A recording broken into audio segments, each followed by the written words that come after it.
Hello, everyone. This is Adam Meister, the Bitcoin Meister, the Disrupt Meister. Welcome to Today in Bitcoin. Today is February the 13th, 2017. Thank you for the person who used my Coinbase affiliate link to get some Bitcoin at Coinbase. That link is below. All right, we'll also link to below. Always check out the notes section below. Both of yesterday's shows where we had the technical difficulty. I'm filming this show in that same method as the second one, and because the internet is messed up still. I'm going to Lisbon in a few hours though, so tomorrow should be interesting.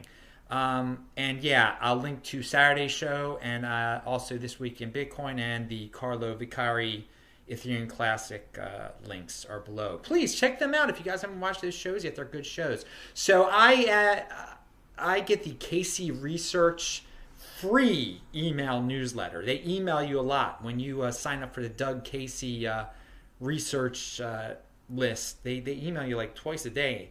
And so I try to read the emails. I don't always read them. And as some of you know, Doug Casey was interviewed here on this channel. Anyway, so Casey Research, they usually talk about precious metals and other things. But this game-changing technology is about to explode. I was like, well, I better look at this. And they're talking about cryptocurrency and Bitcoin. Now, Doug Casey did not write this. It was actually a guest writer. I don't think this guy is this guy is not a member of Casey Research. And he kind of implies some things about Ethereum, I think he's talking about, too, in the article. I forgot. The main article was all right. Okay, I was happy because, okay, people who are subscribed to Casey Research are hearing about cryptocurrency. This is a positive thing. This is a good thing. Now, the author linked to another article, and I will link to both of these things below. You can check them out for yourself. So from the main Casey Research article, you go to the guy's his article, and it's like a promotional piece. He's talking and talking and talking, and he says, the next Bitcoin. And he talks about a guy named Vitalik Buterin, or whatever his name is. You know who. And now in the URL, it actually says Ethereum. But I listened to this thing in the background for like 10 minutes. And he would not name the name Ethereum. I think he wants you to subscribe to. I couldn't even listen to the whole thing. I mean, it sounded like a used car salesman talking about cryptocurrency. It's hilarious. Now, again, this is not on the Casey Research site, but this is linked to from the Casey Research site by the author of the original article. So I'm not going to name this guy's name. I mean, you're going to be able to see when you check out the links. But it really was this voiceover refusing to name Ethereum, but saying it could go up, 1,000 times in value, and all this rambling on the next Bitcoin, like he had some big secret. Like Ethereum was but he wouldn't even say Ethereum. I assume he must have said it at the end because it does in the URL title. It says Ethereum. I hope he said it at the end. I couldn't listen that long though, and you won't. I don't know if anyone will be able to listen to the entire thing. But the guy clearly did not know much about cryptocurrency though. He's just like a huge speculator. He didn't talk about how Ethereum split. I don't even know when he recorded this thing. And I'm not trying to say anything bad about Ethereum here. I'm just trying to say the mainstream investors out there, have no idea about cryptocurrency. And then the ones who start to dabble in it, they still don't have much of an idea. I mean, this guy, you'll listen, you'll be like, whoa, where is he coming from? He doesn't know that much. And he sounds like a used car salesman. So anyway, there's a lot of opportunity out there for people who know about this stuff and try to, ease people around and not be shady about it like this guy. Don't try to say, hey, these altcoins are going to be the next Bitcoin. Because they're probably not. But you can say, hey, there's this thing called Bitcoin, and then there are other coins. I can't tell you everything is going to go up by 1,000 times, but here, this is interesting. It is going to change the world. It is going to change your world. But listen, I will link to that stuff below. You can decide on your own and laugh it off if you want to. All right, so everybody knows that I help people set up their Trezors. You can email me at adam@trezorhelp.com. My fees are listed below, but I have clients, And I've alluded to this before, that my clients usually have quite a bit of Bitcoin. I just work with somebody. They had 20, someone with 20 Bitcoin contacted me. They're close to 70 years old, and no interest in trading it or they just want to store it. They just want to store it on their Trezor, and they care about safety, which is, I don't think people get exposed, in our little bubble here, in our little Bitcoin bubble on all these channels.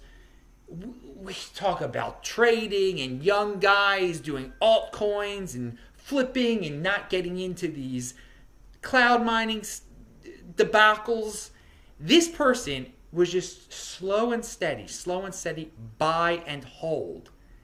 And I just want to point out that all the people, basically all the people who contact me about the Trezor and then want help with their Trezor to set it up, they're buy and hold people that have experience in other financial instruments, and want to get, they want to be in the elite of Bitcoin. They don't even know they want to be in the elite, but they want 10 Bitcoin. They want to spend $10,000 on Bitcoin, these people. So I think I want to, we don't hear a lot about these people out there. They don't care about Lightning Network, or they probably would be, I don't know if they'd even be interested, because they're not interested in buying coffee with their Bitcoin.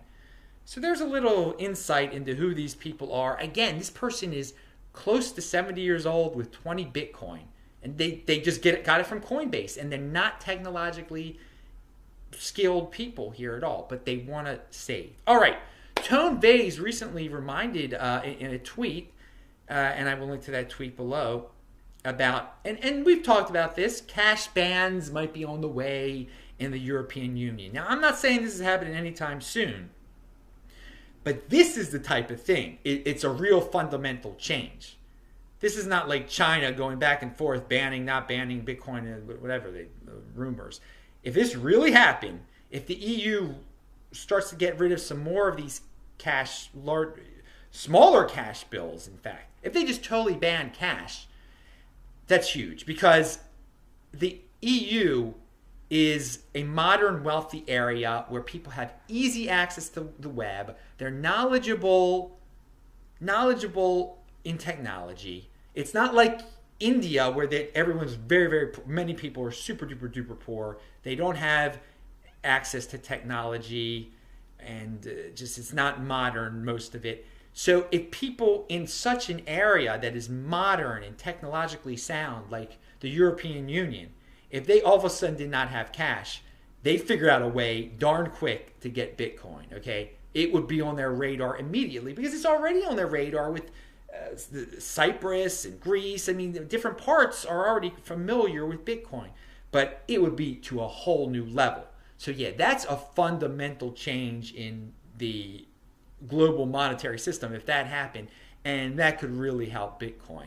So we should keep our eye on these situations that we hear about in the EU when they discuss these type of things. I don't know.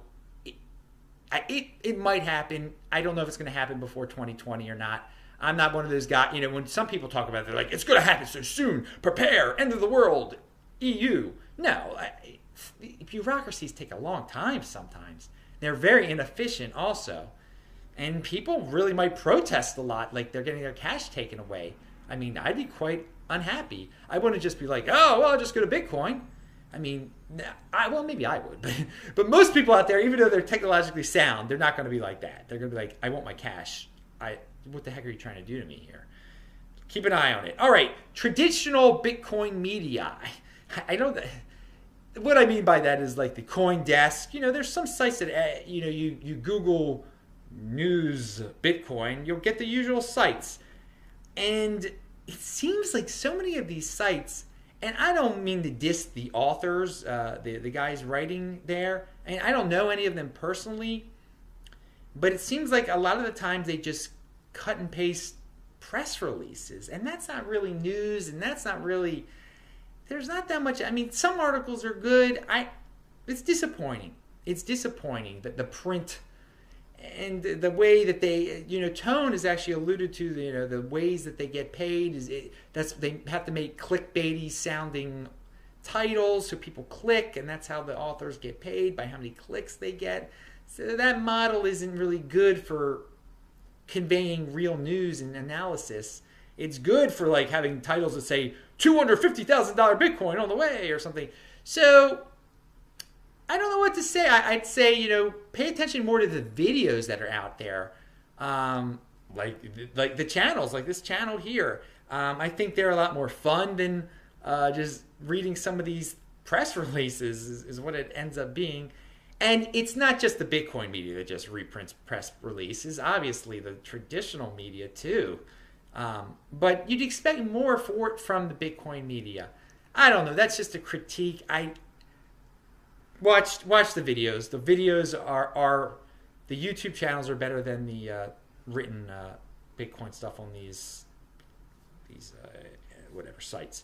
All right. And speaking of the mainstream media, I was just thinking, God, 80% of the people, it seems like, don't want to think in the United States. They just don't want to think. So they just are happy sitting in front of the tube and watching the NFL or whatever. And I'd say think of Bitcoin and people who actually search for non-mainstream media sources on the web as like the 20% who want to get out of that paradigm, and the smart people of this world. And you don't want to be the people sitting on your couch, afraid of real life, afraid of thinking, I'd rather just not think. I'd rather just drink my beer and go to a bar and watch some TV. No, this is be brave. Be in the top 20%. And who knows if by numbers, I'm pulling 20%, 80%. I'm just making that up. But it does seem like that sometimes, doesn't it? And I want to say that if you're a thinker, you're not alone. I think Bitcoin is for you. I think our little corner of the world has a really high percentage of thinkers in it. And we've gotten ourselves out of this mainstream media paradigm. So we should pat ourselves on the back. On that note, I'm going to go to the airport pretty soon, get out of this country, go to Portugal, Lisbon, Portugal. I'm sure I'm going to encounter some people out there that are Bitcoin people. I'm absolutely sure, because I've emailed some people. So everyone, it might be a few more hours until you see another video from me. It might be an older video too. I mean, it depends on upload speed over there, and because I have one prepared, but it's not exactly new material. So I'm Adam Meister, the Bitcoin Meister, the Disrupt Meister. Remember to subscribe to this channel, like this video, share this video. You're one of the smart 20% out there. If you're watching this and you have some Bitcoin and cryptocurrency, be proud of yourself. Spread the word. Check out the notes section below. Bye-bye, everybody.